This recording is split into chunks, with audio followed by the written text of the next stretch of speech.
porque seguimos hablando del tema tránsito con los concejales Raúl Ayude y Julián Lemos. ¿Cómo va? Buenas noches. Buenas noches. ¿Quién quiere empezar por algo que haya dicho Literas que merezca la consideración de una respuesta rápida? ¿El proyecto llegó? Primera pregunta que quiero hacer porque Ariel... Sí, hoy a la mañana estaba... A mí me lo entregaron hoy a la mañana. ¿Llegó? Bueno, sí, llega. Me hice... ¿Y? ¿Está lindo? Y, a ver, el proyecto plantea para nosotros dos aspectos. Lo que acaba de decir Literas, hablando en serio, no tiene un fin recaudatorio. Eso de lo que dicen que es para hacer más plata, dijo que no. Bien. Bueno, tiene un aspecto técnico que es el tema de estacionar o no, y con eso tratar de agilizar el tránsito. De hecho, el tema de los carriles exclusivos en el sector del centro que había pedido la UTA y que supuestamente ya a principios de año se estaba analizando, me parece que es un paso positivo. El otro aspecto es a quién se le va a concesionar, cómo se va a concesionar, y tiene que ver con un tema que es previo al tratamiento del Consejo, que fue la renovación automática que se le dio sin pasar por el Consejo al contrato Parsa-Damiani con el municipio, en el cual se anunció en ese momento que se iban a hacer cargo de la aeroestación y de la terminal y que se renovaba de forma automática. En ese momento se pidió el contrato no llegó. Ahora se plantean dos cosas en ese aspecto. Uno es el aumento y otro 100 boxes más para estacionamiento. Entonces, una cosa es el aspecto técnico de cómo se va a intervenir. Y la otra cuestión es el tema de cómo se va a cobrar, claro, y cómo se va a administrar la parte de que sí se pueda estacionar. Justamente con la cuestión de valores, yo decía que es cierto que, digamos, comparado, estamos hablando del estacionamiento, con cocheras el valor del parquímetro se había quedado algo atrás, algo retrasado, y era un secreto a voces que la empresa estaba pidiendo que se actualizara. ¿En eso estarían de acuerdo? No sé si el valor específicamente, pero es un incremento en el estacionamiento. Lo que pasa es que nosotros necesitamos una cuestión previa, que es saber bajo qué condiciones se renovó el contrato. Porque si hay más cantidad de boxes, si va a haber un aumento en la tarifa, dos cosas que deben de pasar por el Consejo Deliberante. Si no está en claro cuál va a ser los montos que se van a abonar, porque si hay otro tipo de proporciones, o sea, una cosa es si vos renovás un contrato porque existen las mismas condiciones, o si las condiciones cambian, ya lo tenés que volver a analizar. Pero ¿por qué debería cambiar el valor que se le paga a la empresa si se alquilan los parquímetros, no por un porcentaje de estacionamiento, sino tiene un valor de alquiler? Es que lo que pasa es que va a ser necesario más cantidad de equipos, aparte del traslado de esos equipos. Sí, yo creo un poco lo que decís vos. Si bien el contrato no lo vimos, cuando hemos consultado el contrato con la empresa que presta el servicio de los parquímetros, es un contrato de un monto fijo, es decir que el ingreso de esta empresa no está atado a la recaudación que se haga por parquímetros. Y yendo, digamos, al proyecto en sí, que como decíamos llegó hoy, que lo hablábamos en el blog, que decíamos, acá viene con un nombre que es un plan de movilidad sustentable, y lo cierto es cuando uno ve el proyecto son dos medidas puntuales, no es un programa de movilidad sustentable. El programa de movilidad sustentable es un poco más ambicioso, un programa de movilidad sustentable. La movilidad es un sistema y como sistema hay distintos modos de transporte, o sea que es una cuestión un poco más compleja de abordar. Yendo a estas dos medidas puntuales en particular y abocándonos al análisis de estas dos, lo que hay que ver es qué objetivos se plantean y si con estas medidas se logran esos objetivos o si no se logran. Una de las primeras, que es el aumento, del monto del estacionamiento medio y pago, justamente el objetivo que tiene es de que estos boxes que hay para estacionar, que hoy hay 1.700 boxes para estacionar para 150.000 vehículos, se dice, con lo cual es muy poco. Lo que necesitamos es hacer una política para que el estacionamiento medio, digamos, sea de pocos minutos, sino que se utilicen las 7 u 8 horas para justamente que la persona que necesita el estacionamiento para hacer un trámite, para ir media hora, para ir una hora y media, pueda tener un lugar donde estacionar su vehículo y no que estén todos utilizados como está hoy. Yo te mostraba acá un informe que tenemos, que nosotros pedimos el año pasado desde el bloque en el Consejo Deliberantes, donde se muestra el nivel de ocupación que tienen todos los boxes y luego cuadra por cuadra cuál es el nivel de ocupación que tienen. Es cierto, cuando uno mira el informe, hay cuadras que están prácticamente en un 100% utilizados los boxes desde las 9 de la mañana hasta las 2 de la tarde, 2 y media, y arranca a las 4 de la tarde hasta las 8 de la noche. Entonces eso tampoco puede ser así. Ahora, si el valor debe ser 6 pesos, si debe ser 8, si debe ser 5, si debe ser 4, eso es un tema técnico. Y en este sentido lo que nosotros proponemos, o lo que nosotros vamos a abocarnos a estudiar, es el tema de la propuesta de que tal vez la primer media hora no sé si tenga que sufrir un aumento tan grande, sino que tal vez podría llegar a ser el mismo valor, y luego la primera hora tener un aumento y así ir tener un aumento progresivo para justamente lograr este efecto, que sea que los estacionamientos o las personas, los vecinos que utilicen el estacionamiento medio de pago sea por periodos cortos y no por periodos largos. Y como ese es el objetivo, creo que lo mejor es un precio progresivo. Y en cuanto a la prohibición de estacionar, claro, ¿ustedes creen que esto va a agilizar el tránsito? Porque algunos entienden que por allí, en algunas cuadras sí, pero después se vuelve al embudo de las calles angostas. Pasa que hay calles que una vez que pasan el centro se vuelven más anchas y otras que para el sistema público de transporte me parece que va a ser un tema importante. Parte de lo que planteaba Julián es interesante, que no son distintas medidas. O sea, yo creo que el sistema público de transporte también es un elemento importante para que la gente evite el auto para ir al centro. Y eso tiene que ver con la calidad de las unidades y con la previsibilidad del uso. Y eso es una cosa que hoy por hoy está fallando y que hay muchas dificultades. El otro tema es el estímulo a los estacionamientos. O sea, parte de lo que se están haciendo edificios que tienen cocheras de menos. O sea, que en el momento en el cual la persona que se va a trabajar vuelve a su casa, deja el auto en la calle, no lo vuelve a entrar. Y por otro lado, edificios ociosos que se podría estimular tranquilamente a través de lo que son los costos de los derechos de construcción, como para poder generar cocheras y estacionamientos.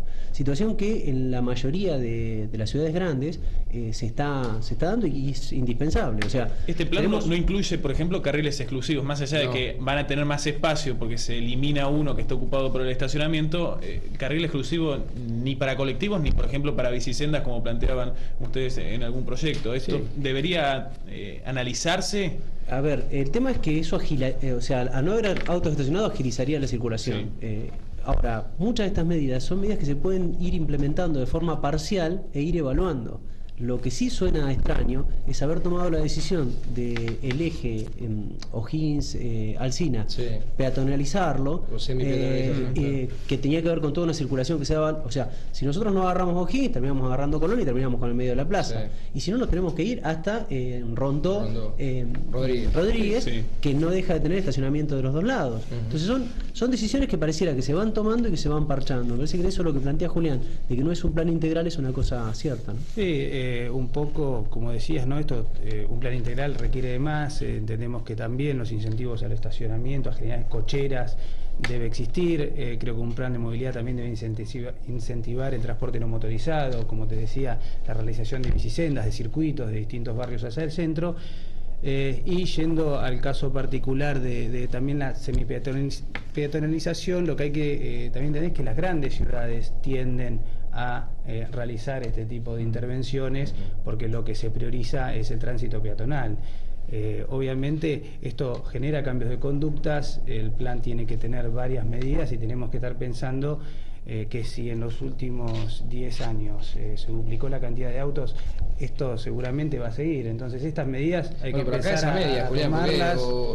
Recién lo dijo Litera, en realidad, supuestamente va a terminar siendo peatonal completa, porque o vamos a 5 por hora con el auto en O'Higgins, hacemos una cuadra, tardamos 25 minutos, o si ya sabiendo que no podemos ingresar con el auto, vamos caminando, pero no debe ser una cosa o la otra. No, porque se van cambiando los hábitos. En distintas ciudades se ha realizado así, en Buenos Aires, en Capital Federal, en Esmeralda se ha hecho así, en algunas otras ciudades también se ha realizado, se comienza de esta manera y luego también ve cómo se va incorporando la cultura propia de cada ciudad, que son distintas y yo creo que son medidas que hay que tomarlas y lo peor es no hacer nada. Y el tema de las bicicletas, después vamos a tratar el tránsito desde la óptica de los accidentes. Hay que tener coraje hoy para andar en bicicleta y por el centro mucho más, ¿no? Yo me llamó la atención cómo empieza el proyecto. El primer artículo dice aumento desmesurado de la cantidad de unidades. Es complejo como estamos creciendo como ciudad. O sea, seguimos teniendo los mismos pasos a niveles, los mismos círculos que encierran el circuito. Tenemos un sistema público de transporte que empeoró y que hizo que mayor cantidad de personas tuvieran que manejarse a través de motos y a través de autos. Por otro lado, creció por una situación económica la cantidad de autos. No acompañamos los edificios con estacionamientos para que esos autos estén, o estructuras de estacionamiento. Hay dos estaciones de servicio que están cerradas, la de Colón y Saavedra y la de España y Brown. Que indudablemente sería importante pensar que a la ciudad necesitaría dentro de esa estructura, sea cual sea la obra que se haga a futuro, un espacio muy importante de estacionamiento y que tranquilamente el municipio pudiera estimular eso. Ahora, en su momento fueron los videos, los kioscos, ahora van a ser todas cocheras, ¿no? Porque si es así, todo el espacio libre que haya, lo que pasa es que si no se organiza, o sea, General Paz y Soler, de la nada apareció una cochera. Y bueno, es que hoy Villarino y Brown. Hoy pasa a ser una buena opción económica. Bueno, pero lo que pasa que también es una respuesta, ¿no? Esto que decíamos, si se pasa de 50.000 vehículos a 150.000 vehículos, claro, necesariamente este tipo de cosas se deben dar ahora. Nosotros como política lo que debemos apuntar a hacer es a incentivar este tipo de cuestiones, a que donde hay un terreno que tal vez no se haga solamente un edificio, sino que también se piense en hacer cocheras, porque esto va, o sea, si lo proyectamos en 5, 10, 15 años, cada vez vamos a ver más. Igual son cocheras de baja inversión, no son de varios niveles. Por eso decía, hay que diferenciar entre estacionamiento y cochera. Claro. Digo, incentivar las cocheras y no la realización de simples estacionamientos. Enrique del Centro plantea algo que decía Raúl recién: ¿por qué se siguen construyendo edificios sin cocheras? ¿Por qué siguen permitiendo eso? Y el 90% de los accidentes para Julio de Pacífico es con motos. Sería imposible hacer un carril para motos y así poder evitarlos a los accidentes, ¿no? Dice Julio como una opinión más. Se está invirtiendo mucho dinero en lo que es el Bahía Conduce y me parece que hay algunas intervenciones específicas, por ejemplo el tema de los fines de semana, o sea, la cantidad de personas que se han caído en el canal en los últimos 6 meses, los accidentes que pasan el fin de semana, que vos te das cuenta que tiene que ver con algunos horarios específicos en los cuales tanto los controles de alcoholemia como los controles de tránsito y la presencia fuerte tiene que evitar.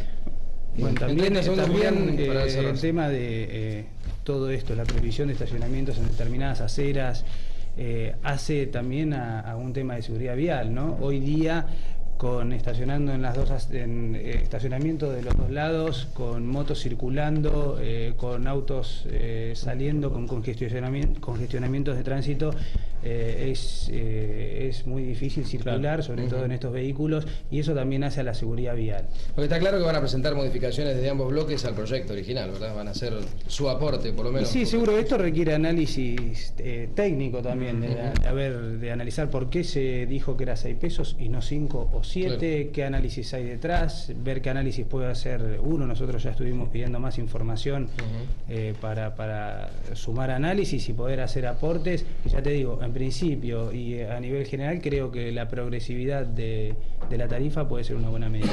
Sí, Raúl. Planteo cortito, ya hay una planta de bacheo. Sí.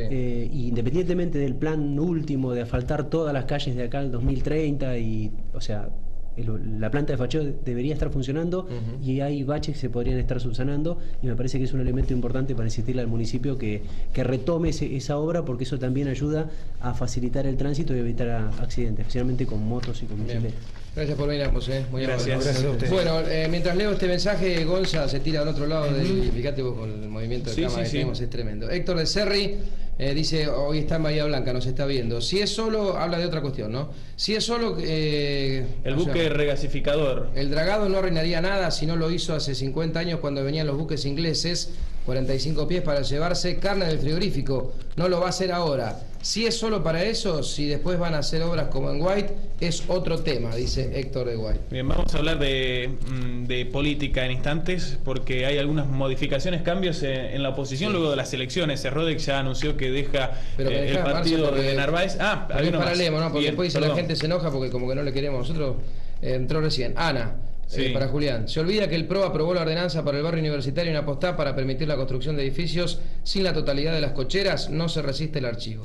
No, nosotros perdón una de las tiempo, pero bueno, no, le comento, el módulo de lo que regulaba la parte de cocheras está ingresando con todo lo que es el CPU del área centro. Nosotros lo mencionamos, lo hablamos en ese momento, y en ese momento era una urgencia también hacer, digamos, lo que era Napostadio universitario, porque hasta ese momento estaban permitidos hacer edificios de 10 pisos y lo que se había abocado era digamos, permitir edificios menores, y ahora con el CPU del área centro, que es donde se regula toda la parte de estacionamiento. Mencionaba el PRO, en realidad ingresó por el partido de Narváez. ¿Ustedes van a seguir con de Narváez o van a pasar a detrás de la figura de Macri como nosotros algunos. Participamos de la elección con un armado que era de Unión Pro, Sí. que tenía un proyecto no solo local, sino provincial y nacional. En ese sentido, ya cuando se armó UDESO y cuando Francisco Narváez alinea con el radicalismo y con Alfonsín, nosotros no estuvimos participando, no compartimos esa decisión y no participamos ni del armado de las listas ni de la elección. Es decir, que nosotros volvemos a estar, digamos, coherentes con un mismo armado que entendíamos que requiere el país, Más cerca de Macri que de Alfonsín. por supuesto. Bueno, te corté la presentación. Bien, perdón, a propósito Sí. de este tema, bueno, alguien que podría estar mucho más cerca de Macri es Constanza Rivas Godio, que Tan cerca que nos dejaría. podría Te formar diría. parte del gobierno de la ciudad de Buenos Aires.